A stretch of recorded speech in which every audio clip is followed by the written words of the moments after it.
you wanted the best, you've got the best podcast. The hottest podcast in the world. The Chris Voss Show, the preeminent podcast with guests so smart you may experience serious brain bleed. The CEOs, authors, thought leaders, visionaries, and motivators. Get ready. Strap yourself in. Keep your hands, arms, and legs inside the vehicle at all times, because you're about to go on a monster education roller coaster with your brain. Now, here's your host, Chris Voss.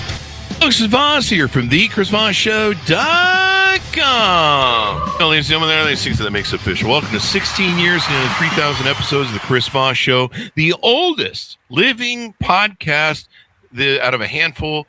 And we are the oldest and only exclusive one that is still broadcasting daily. And if we outlive the other handful of other folks, hopefully we'll be the oldest podcast in existence. But we've got to have the hitmen find the targets first. No, I'm just kidding. We love podcasters. Anyway, guys, support the pirate ship. Go to goodreads.com/Chris Voss, LinkedIn.com/Chris Voss, YouTube.com/Chris Voss, and all those crazy places of the internet. Opinions expressed by guests on the podcast are solely their own and do not necessarily reflect the opinions of the host or the Chris Voss Show. Some guests of the show may be advertising on the podcast, but it is not an endorsement or review of any kind. Today we have an amazing young man on the show. We're going to be talking about his insights and what he does and how he can make you smarter. That is, and I'm just the dumb one who says smarter because I flunked second grade.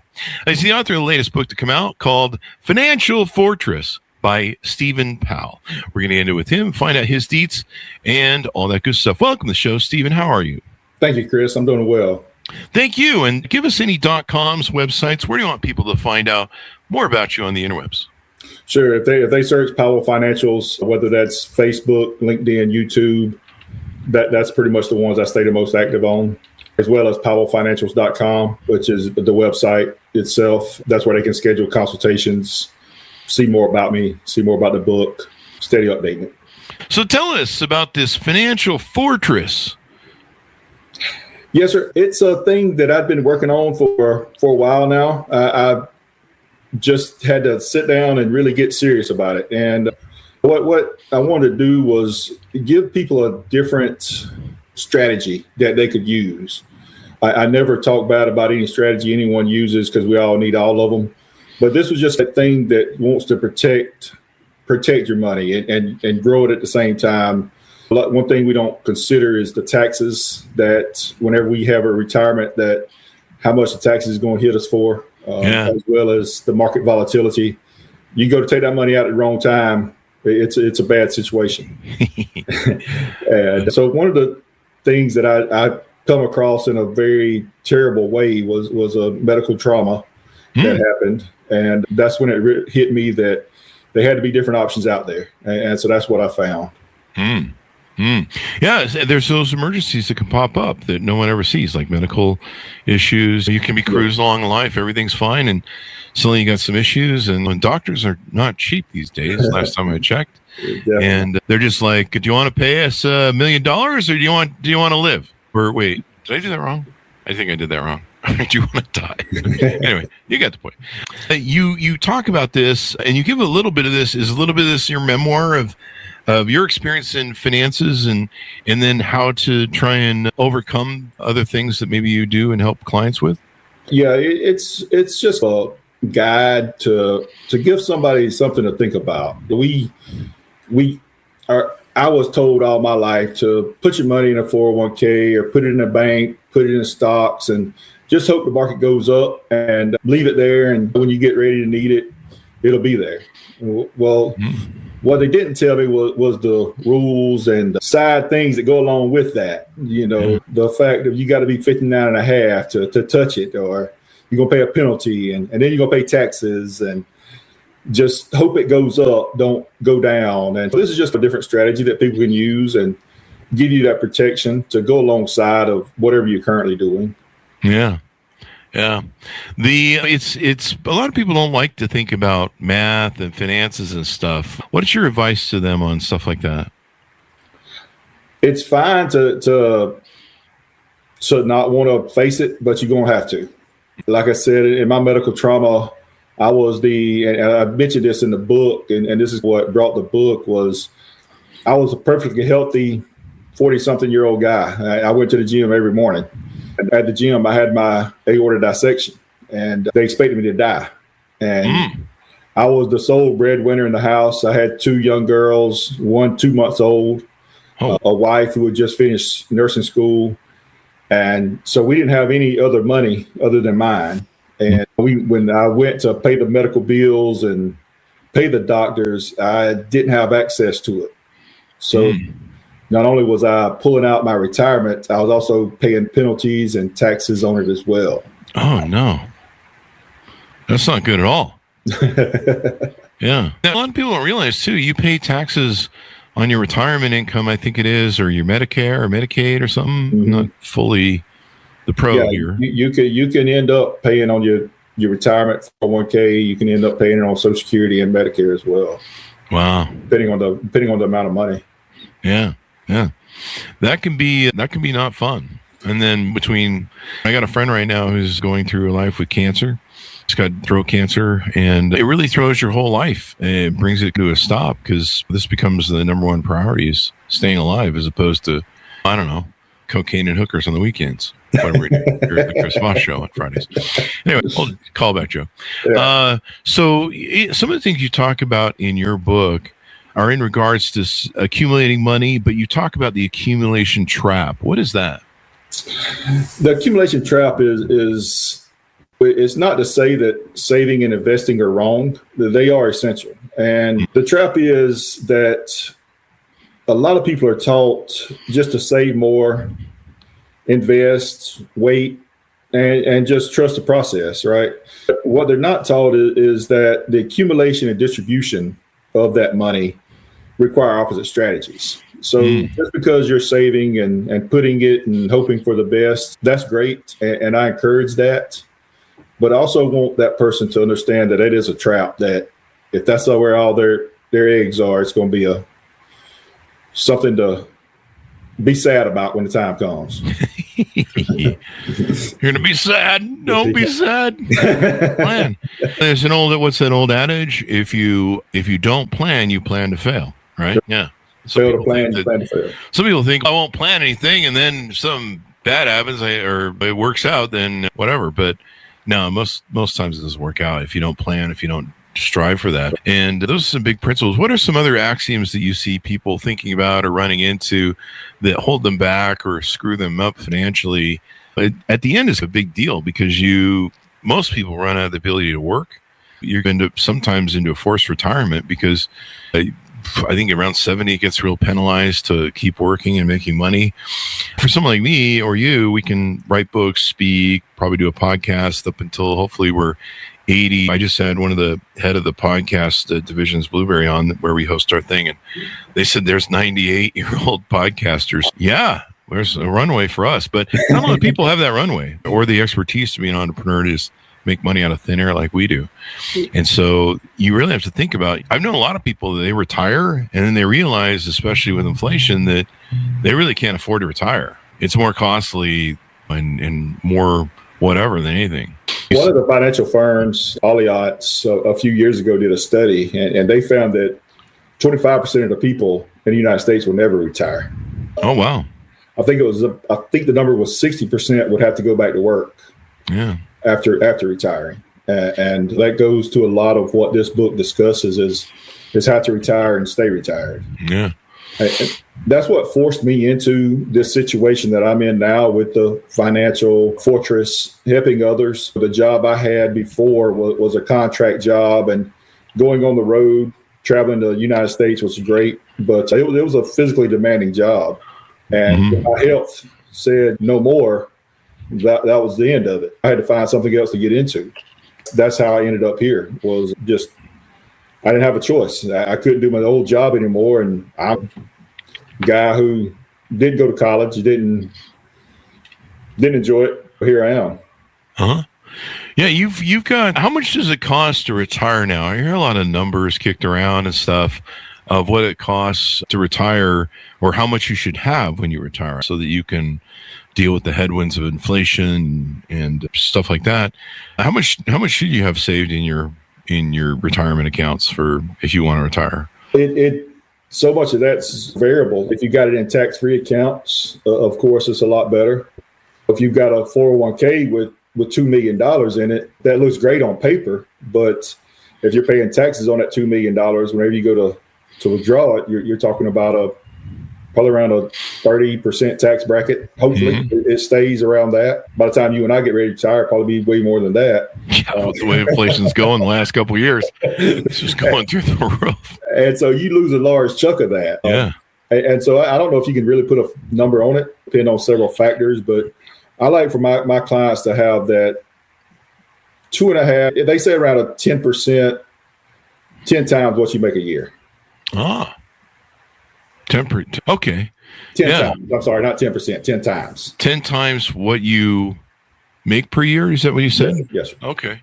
You want to live a good life. You want to live maybe the life that you've been used to living for most of your things. Right. But it's really hard. Some of the old people that they've got these big homes, real estate prices are just gone through the roof. And the thing is, they've probably got a lot of equity, hopefully built into it. And they could sell it and downsize because it gets hard to manage a house when you get older. You got yards, crap, and this is breaking and that. There's a lot of house. You're two people in a 4,000 or 5,000 square foot home that you had your empty nest in with your kids. And downsizing used to be the way to go. But nowadays, if you sell your house, just trying to downsize the cost of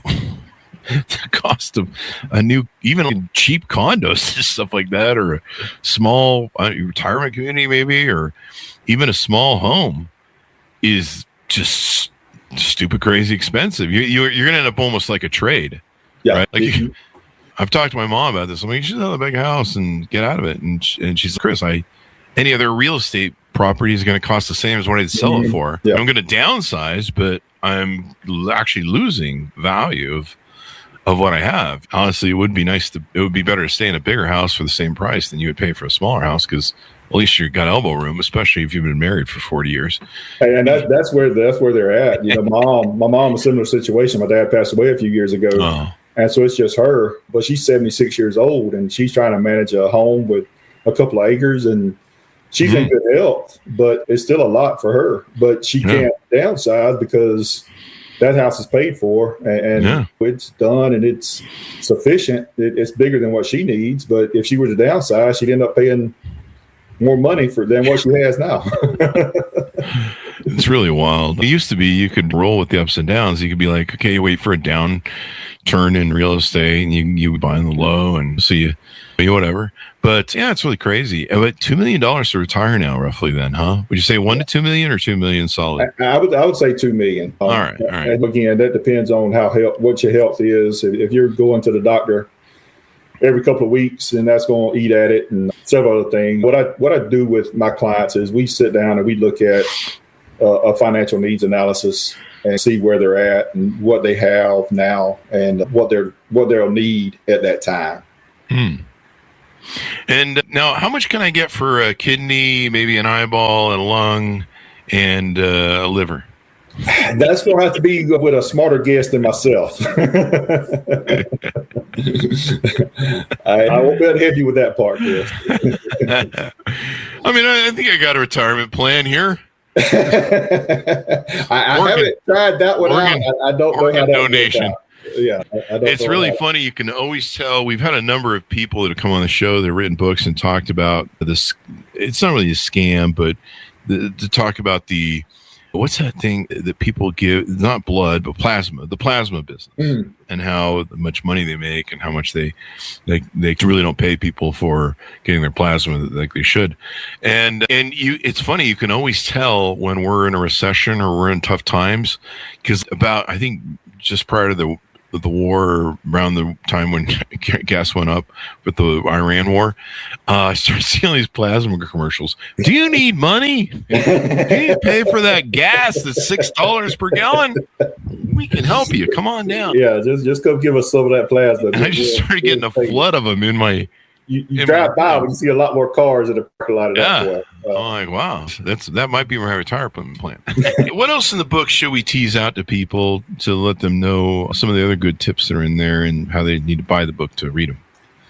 The book is just for education. I don't want anyone to think because it's in the book that what they're doing is wrong. I'll never downgrade any savings plan whatsoever. They've all got their place. All I'm trying to do is I want people to think about a different way and a different opportunity that they may have that middle class America didn't know about for years. And that there's other strategies out there other than just that. Put your money in here, hope it grows. If it don't, just wait. One of the big misconceptions I hear a lot is as long as you don't sell, you don't lose. And that's true to a point, but you still lost. A 30% loss takes about a 43% gain to recover. Oh, wow. So the average gain they tell you average gain of 50%, it's never average. It's never an actual gain. It's an average gain. So that's something I try to point out in the book is that we've been taught this way. We've been led to believe this is the only way, but it's not. Yeah. And people need to be smart with their money, especially when they get older. I was just watching a TikTok of a gal who's broke now, and she got involved with some sort of housing pyramid scheme, flipping thing, whatever. And it seemed like it was a private group of people that had gotten pulled into this little cult of group of people. And they thought it was such a get-rich-quick scheme, guaranteed. They borrowed money to invest in it. Like 100,000. Wow. And then they borrowed from everyone they knew and pulled all the credit cards. And I think they stuck 150 into it from what I could gather from what she was saying. And the thing blew up. And they cashed out their 401ks, their retirement accounts, they cashed it all out. And I think that's maybe where some of the 100K come from. But yeah, they basically flushed all their retirement down for this gamble. And they lost. And now not only do they not have retirement that they need to somehow rebuild in their 50s, but they owe $150,000 in debt and to pay on this deal. And it's just crazy some of the things people do in life with money and just not paying attention. And you think they would have maybe called an advisor like yourself and been like, hey man, does it sound like too good to be true? And that's probably what they should do. Talk to us about some of the offerings you do on your website and your business for people. I was looking through it. I see a lot of great reviews on there from folks. Tell us what you do. I do complimentary consultations. I never charge my clients a penny. I've got probably somewhere around 130 companies I work with. Wow. And the companies that I bring the clients to is who pay me. So the clients, I hope they become a client for life. They never pay me a penny. And that's one thing that I offer compared to a lot of there's no management fees of 1%, 1.5% every year that you're paying in. I just want you to understand that, look, let's all retire happy. Let's all get that. And I do that. That's the main thing is complimentary consultations. Then we go from there, whether that's whatever we need to do with your money. That's what I want to do, whether it's rollover protection, where you're not going to be in that market volatility. You're going to get the gains, but not the losses. We're going to figure out what's best for our clients and whatever that may be. And if that's going with somebody else, not even going with me, that's okay too. As long as my clients are taken care of, then we work around that. I want you to go with me. But if you don't, then that's okay. That's a good thing to do because clients can come and go, and I've always tried to treat them well. And if they want to leave, then that's fine. And usually, one of my friends wrote about this on Facebook the other day. Some people want to get shitty, and when people try and leave them, and people will come back to you. I've had a lot of clients that they bounce right back and they go, I forgot how good your service is. You spoiled me a little too much. and you're like, yeah, I know. And by the way, our rates went up. Done that a few times, but yeah, you left, and so we increased the rates. And yeah. You can go back. But that's the way it is. But no, if you give good service, that's really what matters. Now, does somebody have to be a specialized accredited investor, or can they just be normal investors, et cetera, with you? No, just anyone. We can do whatever they're looking for. That's whoever it is. If they've got kids and they want to start something for their kids alongside of themselves, then we do it. Yeah. We had somebody on the other day. We was talking about that. More and more kid accounts need to get set up, and kids investing and really thinking about the money they can do where they can retire earlier. If you start saving money, building a retirement account when you're a kid, you probably have a pretty good future on your hands there. Yeah. I started one for my two girls right away, and we're putting a very small amount in there, but it's set up because we started so young with them that they will not be facing the same difficulties I face. They'll be, and that's where the legacy part of this book talks about, is legacy up for your kids and your generations and the children's children. Yeah, it's good to pass that money down. That's how a lot of rich families, they built wealth and they managed it well, and then they pass it down to everybody and all that stuff. That can make all the difference in the world.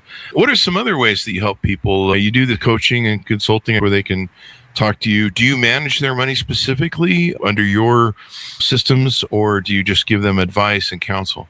No, I manage it, and we meet at least yearly to go over it and see what it looks like, and if we need to make any changes along the way, we do that. And I try to stay in contact more than that, but it's at least yearly. If they don't want to hear from me, then we just do it annually. But if they're okay with it, then I check in with them pretty regular.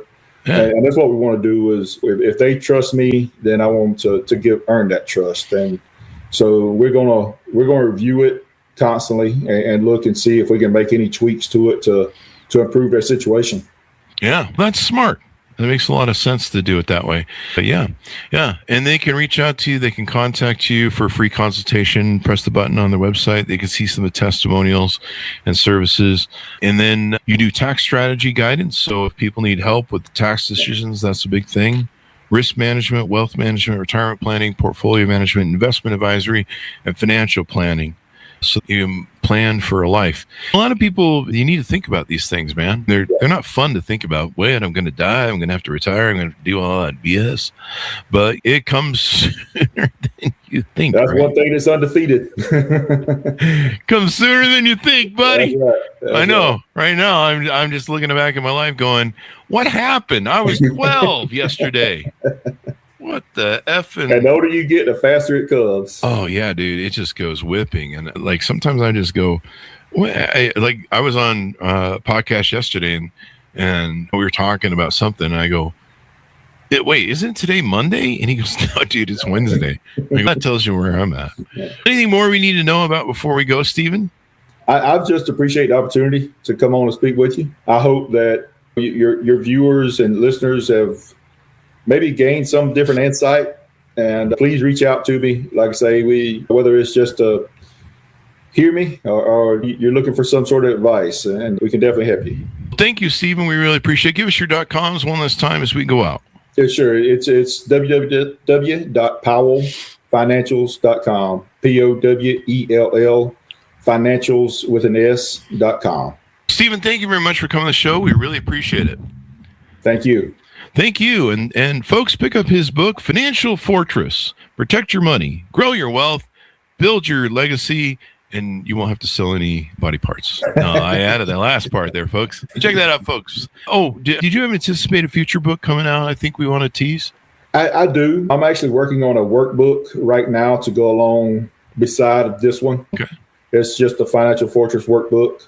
I'm hoping for the next year or so to be able to put out another book, but that's not started yet. Right now, the workbook should be out in probably about a couple more months, and it'll be on the same platforms it's on now. Mm-hmm. You know, that's Barnes & Noble, Amazon, Books A Million, all of them online, Walmart. It's out there. If you just type in Financial Fortress and my name, you'll find it. All the usual players, as they always say. Well, thank you, Stephen, for coming on the show. Thanks, for tuning in. Go to goodreads.com/Chris Voss, LinkedIn.com/Chris Voss, Chris Voss 1 on the TikTok and all those crazy places on the internet. Be good to each other. Stay safe. We'll see you next. You've been listening to the most amazing, intelligent podcast ever made to improve your brain and your life. Warning, consuming too much of the Chris Voss Show podcast can lead to people thinking you're smarter, younger, and irresistible sexy. Consume in regularly moderated amounts. Consult a doctor for any resulting brain bleed.